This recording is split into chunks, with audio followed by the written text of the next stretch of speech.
Lucas is me grandson. A kick up his arse now and again wouldn't hurt him, but I reckon he'll turn out okay, eventually. I've never hit him or kicked him, but he invites it sometimes. And when he's stirring up a bloke his own age, he always seems to know when to pull back, just before the kid lets fly at him. Lucas is 14 years old, with a grown-up head on his shoulders, short for his age, skinny like he could do with a good drench, and always wearing that bloody cap. Thank the Lord he don't usually wear it backwards, like some retard yank apology. Lucas has got dark brown hair, which you can't help but have in the hat hairstyle. He burrs up pretty bad if anybody tells him to take his cap off, and I wouldn't be surprised if he wears it to bed. He knows his hat wearing annoys me. Being a smart little bugger, some would say smart ass, Lucas don't fit in too well in groups. He's a bit too clever for the blokes his age, but they seem to respect that because in many ways he ain't up hisself at all. I can't find me trouser belt one day, so I grab a length of binding twine and tie it round me waist instead. Binding twine is what they use to tie hay bales.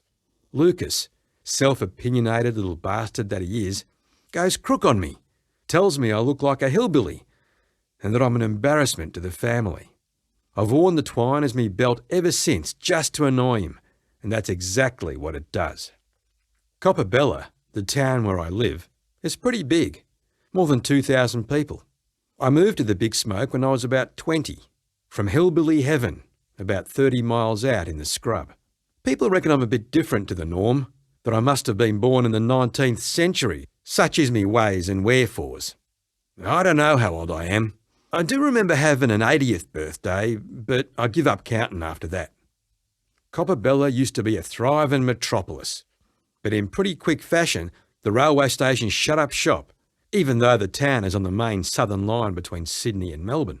And the mill went west, followed by the pipeworks and the abattoirs. We used to have 4 new car dealerships, and now there's only one.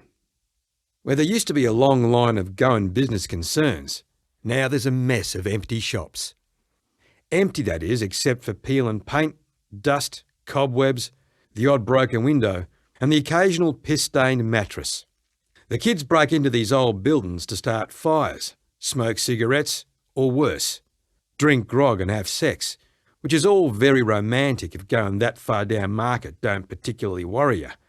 And at that age, it don't.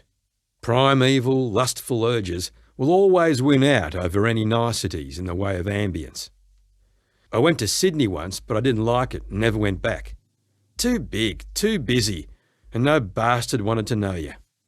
I also read a poem once by Banjo Patterson called Clancy of the Overflow, gritty of the dusty, dirty city, through the open window floating, spreads its foulness over all. I tell you what, old mate weren't wrong. No offence to city people, it's just my point of view.